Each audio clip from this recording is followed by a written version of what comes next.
Live, the show where we talk about one thing and one thing only: live streaming. A high-definition broadcast brought to you by your hosts, the StreamGeeks, Paul Richards and Tess Protesto. Available via video on Facebook and YouTube Live, plus via audio on our podcast cast channels on iTunes, SoundCloud, and Stitcher Radio. StreamGeeks, the tech geek source for the latest in live streaming and video production. Let's get started.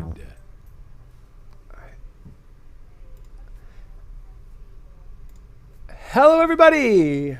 Tess Protesto here. And Paul Richards. We are happy to be on episode 13 of StreamGeeks. Yeah, welcome to StreamGeeks. Today is all about statistics. There's so much at our disposal. There's so much at our disposal. I'm famous for like word tie-ups, so I guess that's just part of my character or something. For YouTube and Facebook, and today's all about analyzing them and trying to figure out some things that can be done with them. Yes, so there's so much information out there. We're mainly going to be comparing live streaming statistics from YouTube and Facebook. Yeah, this is sort of tailored to our audiences because you want to stream to where your viewers are going to be. So this is going to be reflective of our own personal experience, and hopefully that knowledge will help you develop your own strategy there. Yeah, and this is going to be interesting because Tess and I really have not had a huge conversation about this before this show. Mm-hmm. We have the results to kind of just hash out here. Mm-hmm. So this will be the feature topic of the week. And now it's time for the StreamGeeks feature topic of the week. Woohoo! So, the first thing we're going to talk about is watch time. How much, because I mean, at the end of the day, isn't that really what we care about most? Yes, that's something that I want to talk about. What do you think in the audience is more valuable? Mm-hmm. The amount of watch time or the amount of views? So let me know in the chat what you think. And what do you think? That's a great question. Because the other thing that we're going to dig into is demographics. Like, who are these people? Who are they? Is that the most important thing? I mean, if one guy is going to spend $1 million with you and then 50 people are just watching, right. I'm just saying, who are these people? Who are your customers? Mm-hmm. And who are the people that are watching? Are they the same? Or are they different? So it's interesting demographic-wise, but you asked the question, watch time versus views. Versus number of views versus, minutes or hours viewed on that video. I have my own personal opinion, and we're going to get into some real results reflecting that from ours. But why don't we just go over really quick for people that have never seen the back end of Facebook and YouTube, what is available for you to look into as far as statistics. Okay. Off the top of my head, like we said, watch time, you can see that in hours and minutes. You can get the countries, and on Facebook, you can even get the cities where your viewers are coming from. You can get the gender by percentages, and you can get where they're coming from. Well, on YouTube, you can get where they're coming from. I believe on Facebook, you can't see whether they're coming from a notification, just straight from the browser of YouTube, or whether they're coming from a social media platform. Nice camera work, Mike. I love it. So let's fade over to Facebook real quick. So this is the data from a live stream right now. So this is, you can see we have a live stream status of good. We have 20 peak concurrent viewers, and that's something we'll talk about is peak concurrent as well. And then we have 3 hours of view time already, and literally we've only been streaming for 5 minutes of the actual show. So the average view time you can see is going up. And what that is how long people have been on your show divided by, or how many minutes watched divided by the amount of people who actually viewed. I think it's really cool that you can see live statistics growing and what's happening.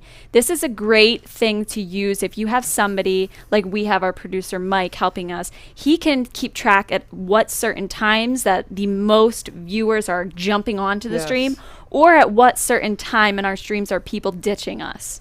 And we haven't actually done too much detailed information about that yet, although I did hear from the live streaming pros, Loria was saying that somewhere in between 15 and 20 minutes is when they were seeing their peak live concurrent viewership. Yeah.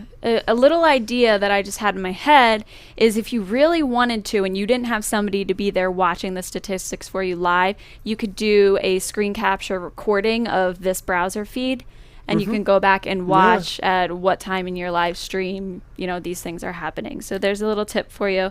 The overwhelming majority of people are saying that watch time is way more important than number of views. I would say so. I would totally agree. And when you end up boosting and advertising something, you're trying to reach a large audience, and the likelihood of them watching the entire video is probably lower than the people who are going to respond to notifications, for example. So let's take a look back at these statistics on YouTube, and then we'll look at Facebook, because I want to show you a little deeper dive into looking at what we can see on the YouTube channel. So one of the things that we can see here is that we can go into analytics. And this is something that I just found out, is that you can actually go just to live analytics. And this is an interesting thing to look at. Our average view time just overall for all live streams is 19 minutes. Yeah, that's great for StreamGeeks as we're growing this platform as well. And then an average number of views is 225. If we go down just a little bit here, you can see the top streams that we've had, for example. And what I'd like to do is show the difference between the tools that we have on YouTube and the tools that we have on Facebook. Yeah. So the next tab we have is Facebook. Right there. Yep.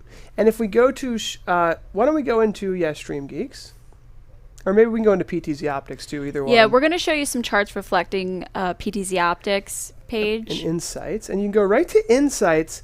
And then if you scroll down, I believe, for example, just like we did earlier. You could pick the Live X one. The Live X one. This is a great one here. So I don't know if anyone saw the one below this. Yep.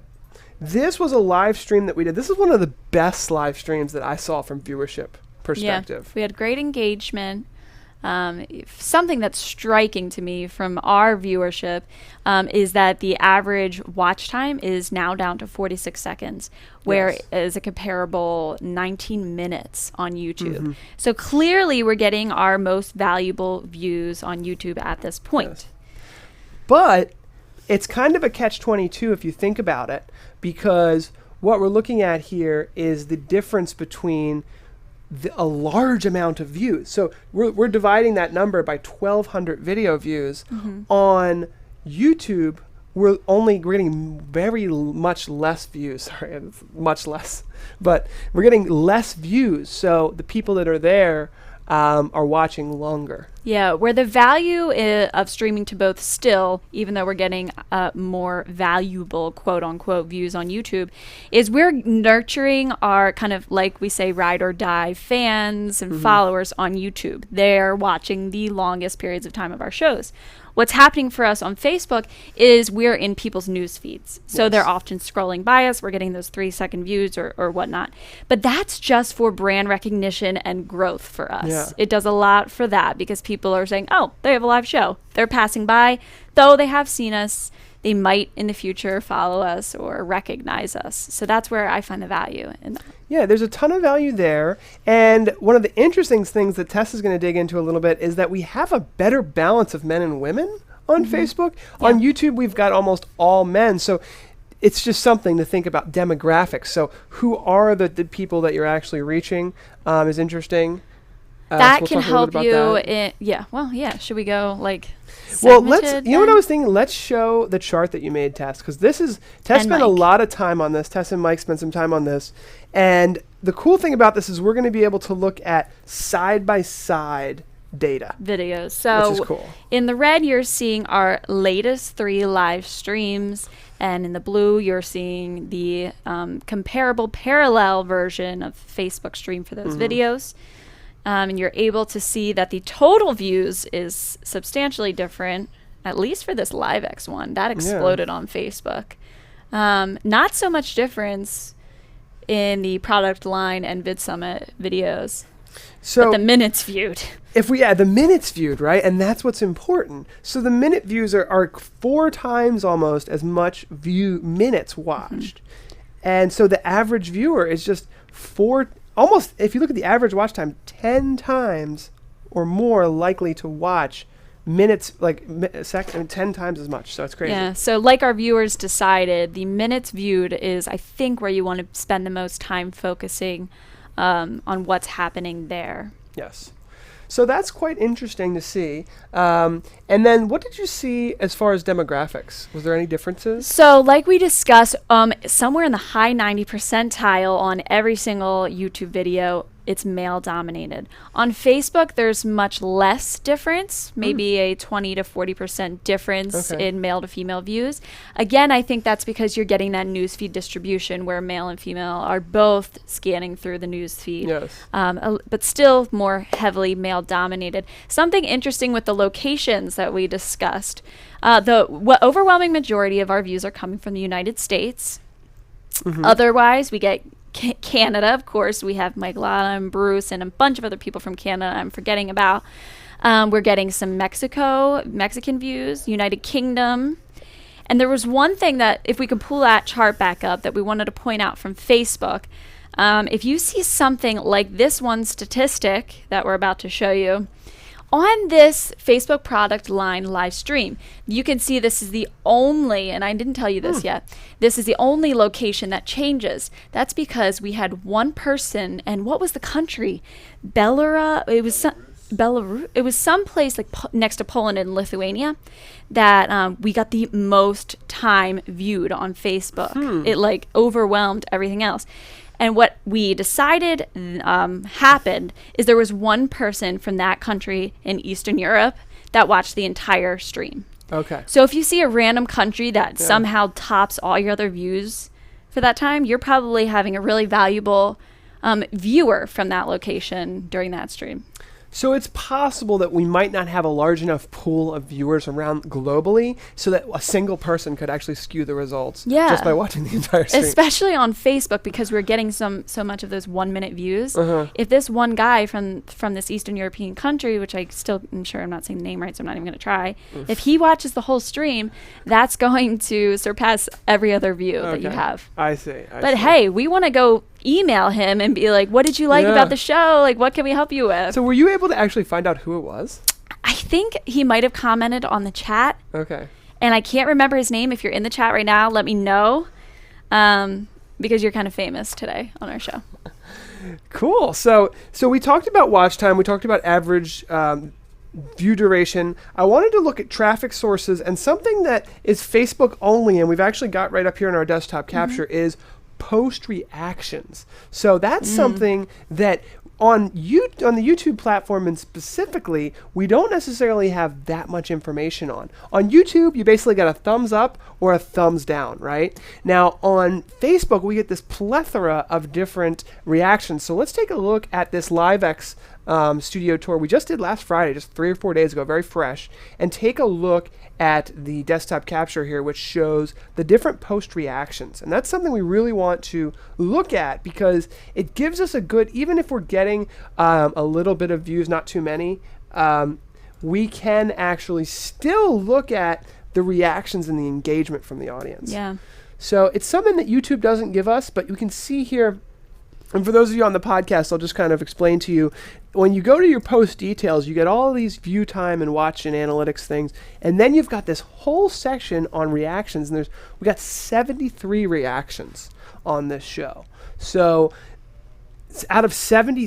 That's great participation. That's great, right? That's really great. That's a great show. So we need to rewatch and consider, what went right. 41 comments. Studio. Now, there's a huge chat room on YouTube, but none of those chats become comments. Yeah. So that, to me, is kind of like a wash, I would say. It's nice that there's 41 comments there. It probably triggers YouTube or Facebook to say, wow, there's a lot of people talking about this. You also have to consider the Facebook Live map. Yes. We might be getting passerbyers from the map, people seeing the big dot outside of Philadelphia. Yeah. Wondering if they're finding us that way. It's definitely true. So just there, those are some of the recommendations there. We don't get, one of the things Tess was mentioning, which could be really helpful, is finding out when your peak viewership really is. And that would be a nice thing to figure out one of these days. Yeah, that's definitely an important thing that I would love to figure out for us. Like we said, by either having somebody watch the active stream results for you, or by creating a recorded stream capture of the back end of your stream. So just to summarize, Tess, we've pretty much learned that on YouTube we're getting probably the most valuable views per view. Probably, yeah. In terms for, You know, I feel like in marketing classes, they always said that your niche audiences and current satisfied customers are your most important and most valuable. And I feel like that is where a lot of our most valuable niche current satisfied customers, if you will, are. So I do think that's most important. Okay. So yeah, and I think I totally agree with you there. So it looks like we're getting the most view time per viewer on YouTube for sure. On Facebook, we're getting more views. So we're getting more impressions. We're getting out into the world more. And that's why there's more men and women. We're seeing a larger demographic, or a wider range of different demographics. It's a preference. Would you rather have, you know, reach, brand growth, brand recognition, or would you rather have that communication, community, long term? I think both can be valuable depending on where you are in your, what's the word I'm looking for? Not business, in your, you know, marketing, digital marketing plan, strategy. And I think you're totally right too, because there was a time when we were only live streaming to YouTube, and that could now with StreamGeeks from the beginning we have always streamed to YouTube and Facebook. Yes, I believe Pretty so. much. I think we were already So it's not like already we on par had there. some giant YouTube audience that we didn't have on Facebook. We started the brand StreamGeeks on both at the same time, and it just so seems like and I don't know if it's because people enjoy the YouTube platform more, or the player experience there, or the quality there, or the people that they know, their friends in the chat room, are going to be there as opposed to Facebook. I'm not sure. It also could really have something to do with whether they're not a subscriber to us, because the majority of our viewers are coming from notifications, and I think that's from YouTube directly emailing them a notification when we're live. Now that we use Facebook Messenger bot, I believe with StreamGeeks they will notify you when we're live, or it's sometime shortly after, at least with PTZ Optics. So they almost are on par with that YouTube notification, but not quite. That is one thing we could maybe take a look at on the YouTube analytics that was interesting. So Tess sends out an email for every live show, which is something that we didn't talk about yet. That's extremely important. Do we have important. Information about that?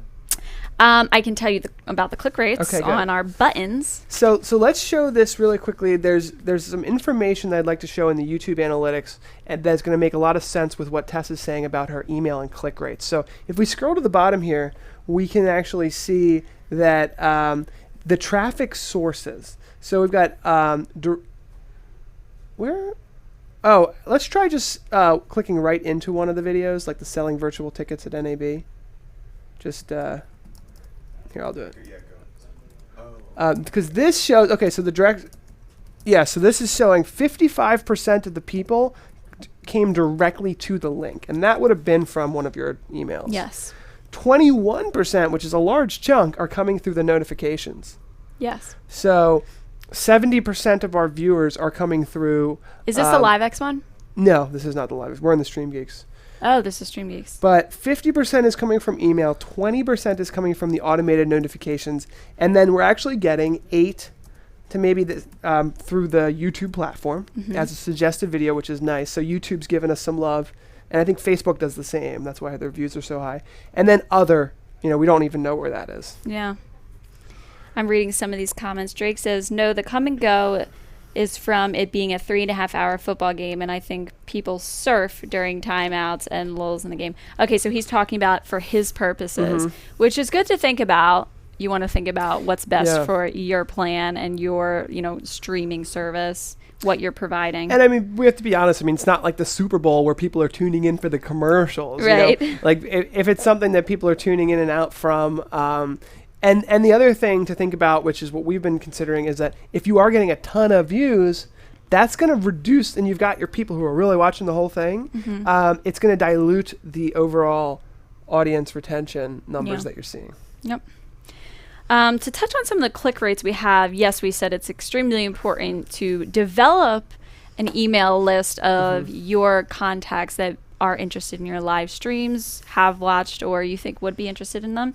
And from that, if you have a, inbound marketing email software, we use HubSpot. We are obsessed with it. I love HubSpot. you can create CTAs, call to actions, which is what we do, which is if you receive my emails, has the button that says watch on YouTube or watch on Facebook, pick a side. And we are able to track, how many people are clicking each of those buttons. The numbers are getting closer. They used to be much farther apart, but YouTube is in the lead with 4.27% click rate. Facebook has 1.32% click rate. Okay. So most of people are picking YouTube. Interesting. So and that makes sense with the information that we've seen. Mm-hmm. So I think we've covered that pretty well, and we've got a really good agenda. So I think I'm ready to. What about you, Tess? Ready to get on the next part of the agenda? Let's get into the segments. All right. So what's the next segment? Want to do branding quote? Sure. Let's do branding quote. And now the inspirational marketing quote of the week. Okay. We might need to grab stuff from over there. Okay, so the branding quote of the week is... This is by Michael Porter. And he says, without a goal, analytics are aimless and worthless.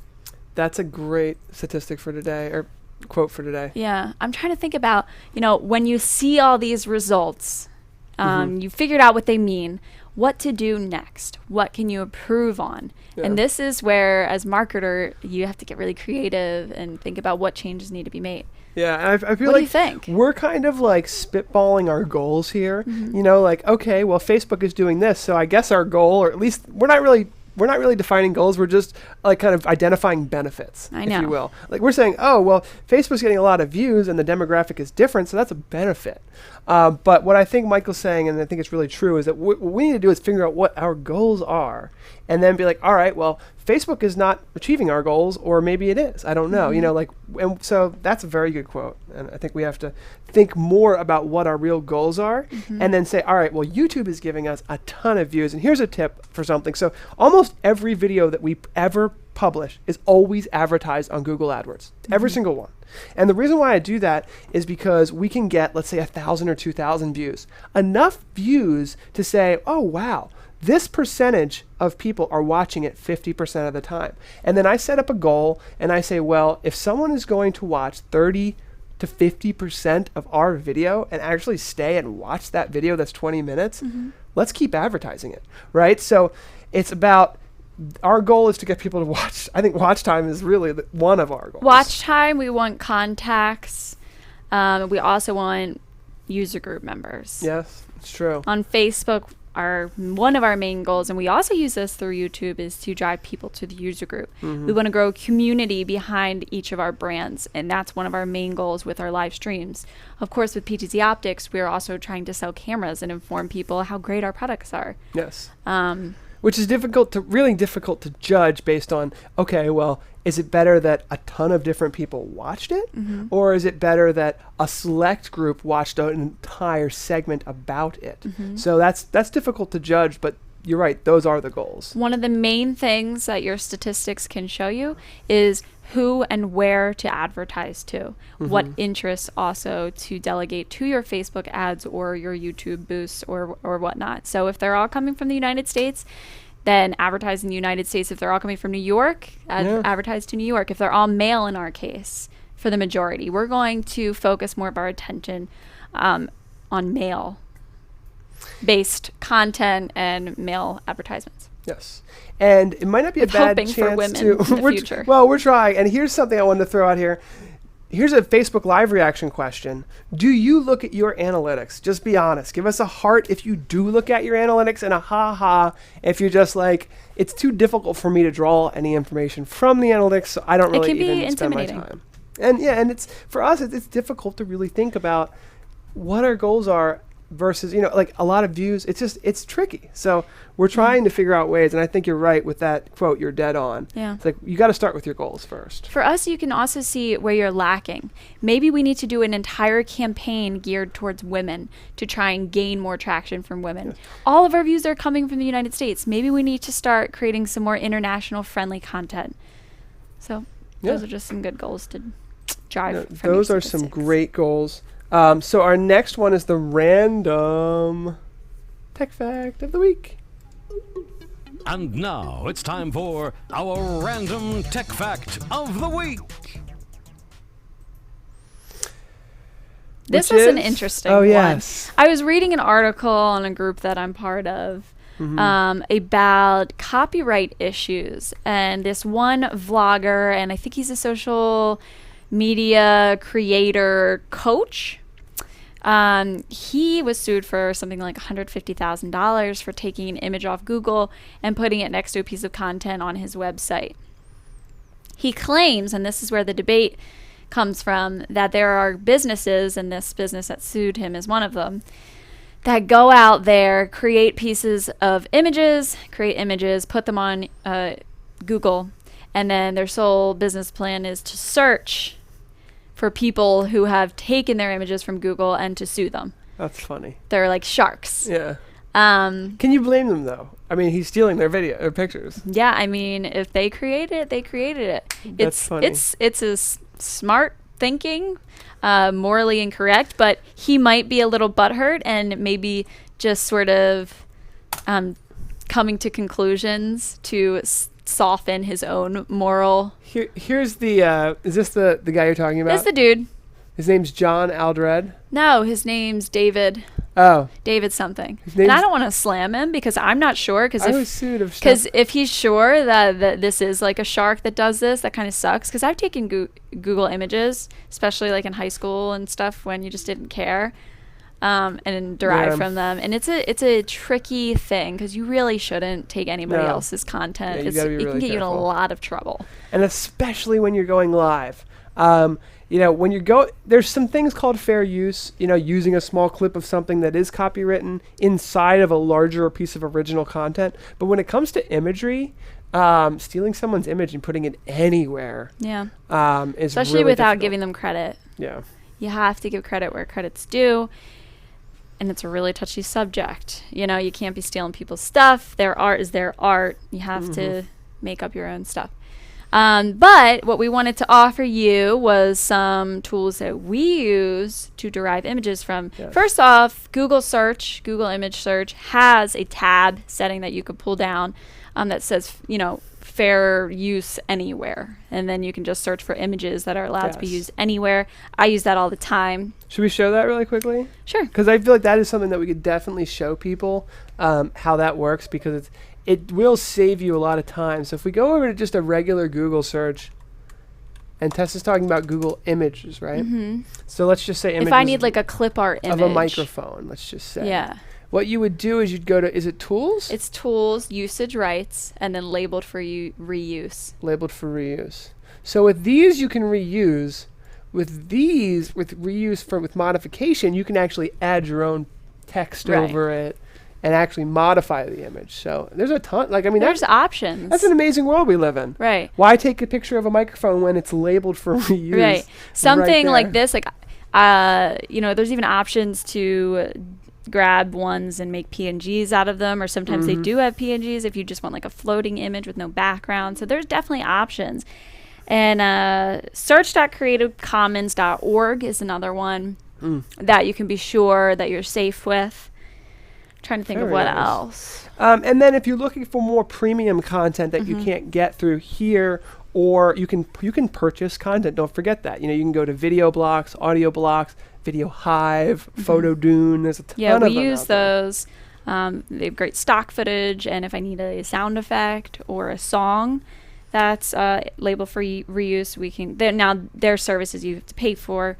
But they're well worth it if you're creating a lot of content. Thomas brings up a good point that he has to live stream high school football games, and he has a button to hit turn off the live sound because they are always playing copyrighted music. Yes, that's happened to me too. We've had that happen not only in here, but remember when we were doing the Pretty Good Fest? Yes. Every time there was an intermission between bands, they would play just the radio or whatever, and we would have to rush to turn off our audio because we didn't want to get flagged for that. It also disables your ability to monetize your videos if you're flagged for copyright. Yes, and it's such a pain in the butt because then they show advertisements on your videos. So the tip that Thomas is sharing with us is he's actually got a pre-programmed button that he goes and puts that button, it mutes the microphones, and then maybe it even plays music or audio that they have rights to that won't get flagged for copyright. So just think about that. It's one of those things that catches you off guard because you might not be in charge of the sound system. I remember blasting. Paul running over being like, turn off the music, turn off the sound. And don't worry, because you do like, have, I'm going to say, 20 to 30 second window where you can rush over and turn it off before you're going to get flagged. But you got to be pretty quick. Yeah. So that's our tech fact of the week. Okay, and then we have our helpful tool of the week. Well, the helpful tool. We have our vertical video moment. Yeah, our helpful tool was the Alexa. websites. Oh, and the websites. Okay, so And vertical now video it's time moment. for the vertical video moment of the week. It's right here. Hey, StreamGeeks! Guess where we are? Look at that! Oh my gosh, crazy! So yeah, I just got back done NAB New York, and as always, Tess has never been here, so It's crazy. the lower third on that. Was there audio on Yes, that? there was audio on that. So that was Tess and I in New York City. Right in Times Square, Paul made me go. I was literally chasing him through the streets of New York because this man is a mile a minute, and I'm afraid of cities. So I was peeing my pants, and he made me do it. Well, basically, we made it through. Yeah, Tess had never been in New York City before, and Madison Square Garden, where our train station was 5 blocks from Times Square, and it was 5 blocks in New York is about a half an hour. It is. Well, no, Run. it was 10 minutes. So it Well, was it 10 felt minutes like a there. half an hour, It was okay. 12 minutes there, 12 minutes back, and ended up being 24-minute walk, and literally that was when we got to We Times walked like Square. 6 miles that day. I Yeah, was we like, did. yeah, I'm in 6 shape miles. after that. So, and we didn't miss our flight or anything, or our plane, Our our train. train. Our train. Planes, trains, and automobiles. That was a lot of fun, though, and I'm glad that we did it. Yeah, that was totally worth it. So that's our vertical video. Oh, that's it. our regular video moment of the week. No, I had something. Oh, you have something else? I know I share Lori a lot, but Okay. for those of you who missed Vid Summit this year, her speaking moment was offered for free viewership. So I have the link in our StreamGeeks agenda that we can share with you guys if you want to watch her segment from Vid Summit, which was really a great content, thick and juicy conversation of her giving out some tips and pointers for live streaming. Live streaming strategy, Her strategy. which is really cool. So if you guys want access to that, you can go to Live Streaming Pro's Facebook page, scroll down a little bit, and you'll find her speech. Cool. So I guess that's the show. It was quite fun. Did we get? Let me see if our reactions came through. So 3 people look at the analytics, 1 does not. I never did, but as it becomes more interesting to you, I would suggest looking at it. Yeah, and it's important. You can find out a lot from your analytics.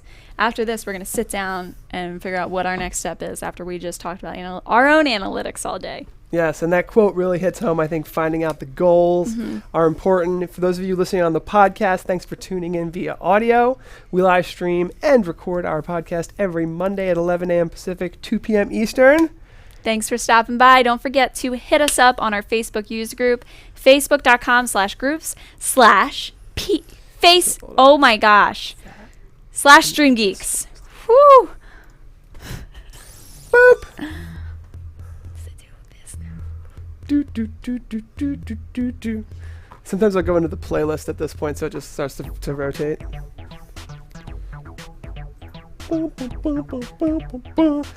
Do you love analytics? We do. How Are we could going to you have a not? post show a little bit? Yeah, Let's a hang little out for a little post-show. bit. Yeah. 34 minutes. Webmaster. Oh, we gotta get you in the credits, Michael. Cameraman. The only thing I would suggest at some point. Let me turn the audio off.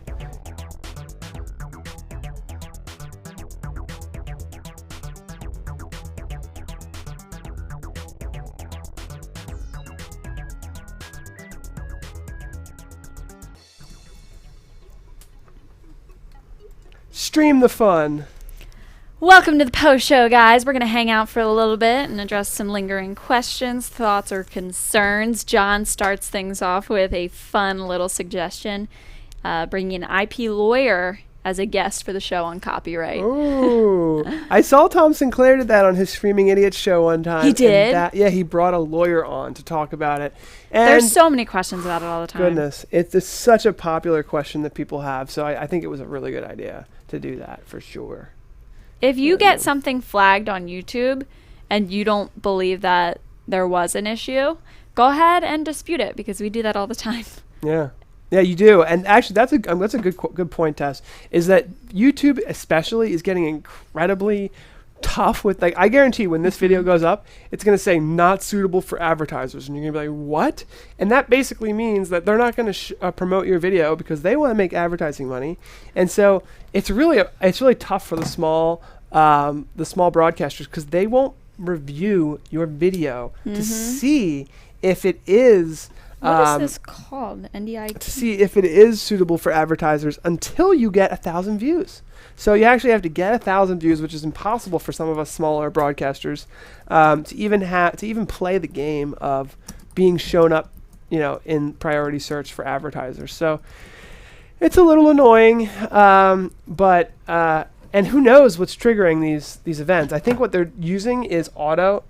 They're listening to your audio, and when Tess says "shart" or something, there we go. I said it. So now we're probably going to get flagged. But one of us slips up and says something. That was 2 times. I'm just saying when it happens. And that was a word mix-up that I have. That's wasn't the only thing I could think of. Paul, why don't you just? What else could it have been? Beep. Except your potty mouth. That's not even a curse. I know, but I don't know how it works. I don't know how the algorithm works, but we are continuously getting flagged ever since you joined the show. Ever since I know. I mean, what can I say? I'm a little risque. I live life on the edge. So you're killing us with these slip-ups. It's funny. I mean, I'd actually like to show you guys what we're talking about in case you guys haven't seen this. Just find one of our videos that's being disputed right now. Yeah, they're all being constantly. So here, we'll just go to Video Manager. I think we're just on like the flag list permanently. And okay, so actually none of these. Let's go ahead and check. Go to PTZ Optics. PTZ Optics channel, and you'll see. That's got to be for show. Oh my god, none of them are there. Okay. Wow. So maybe we're okay. Huddle cam? You can go on my personal page and you'll find they're all disputed. Oh, there's your personal page. Oh, no, that's not my personal page. Okay. Tess Wozniak is my personal. All right. Well, unfortunately, it's not not coming up quick enough for this show. But just because it is all about analytics. Your playlist clicked in and it changed. Daniel says, with our church streams, we post our CCLI streaming license number right in every stream description. Oh, that's smart. Let's just show this. So Drake says, we got flagged for the national anthem one time because of the artist that was singing it. Wow. It's crazy. So there's the analytics. John says, one of my favorite channels is Nonstop Potty Mouth. Yeah, I didn't think YouTube was PG. It's definitely not, PG only. So I think I should be able to say shart.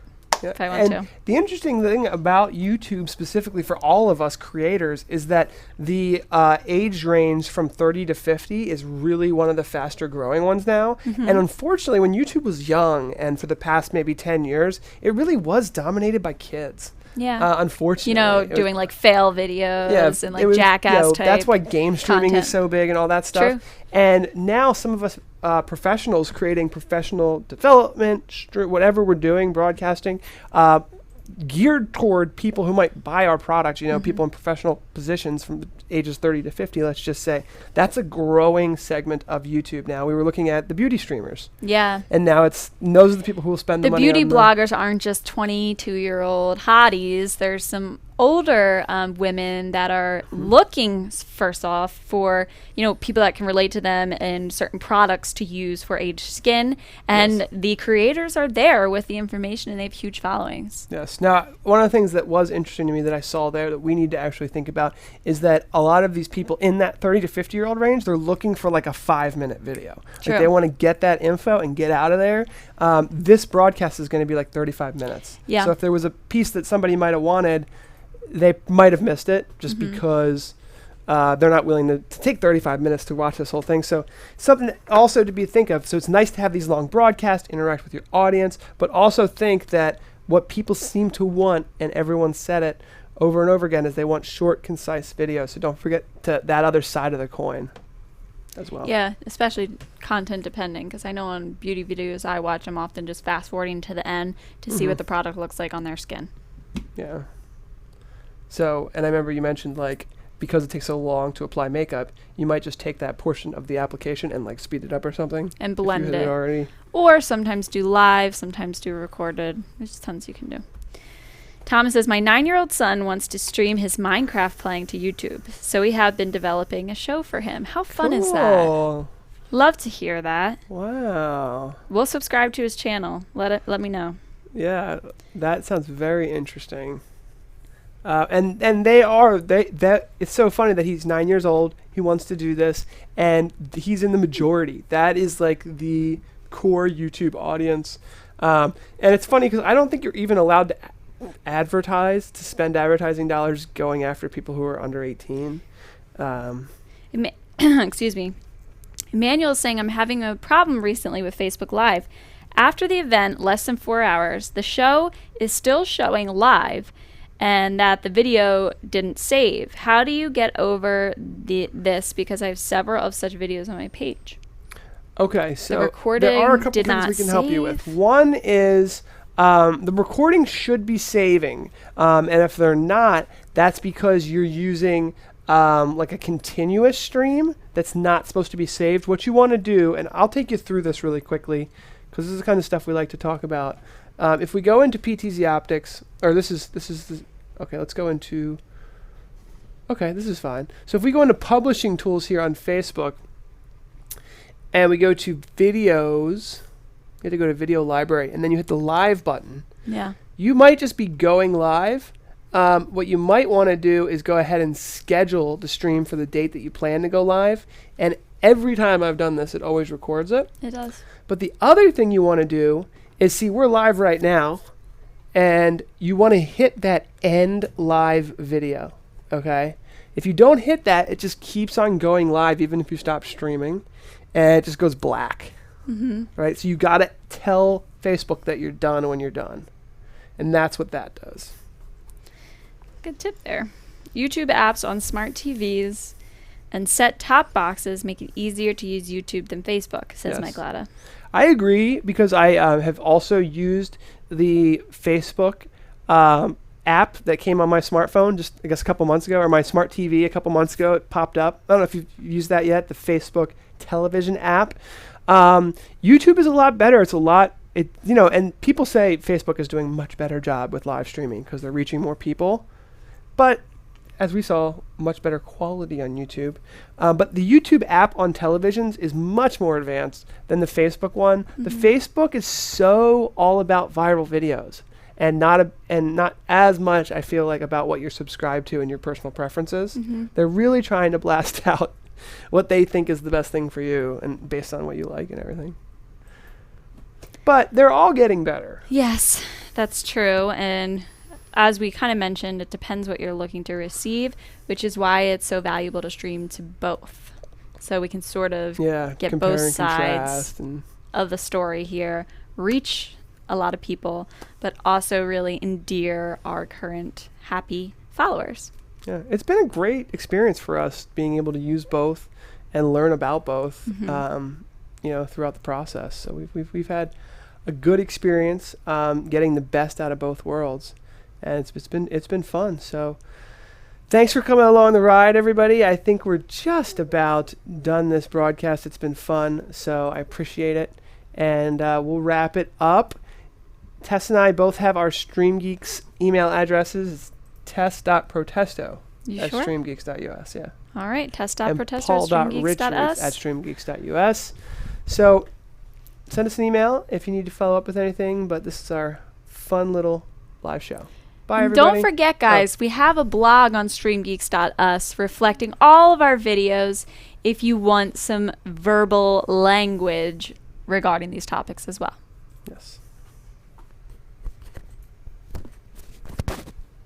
Take care. Bye-bye.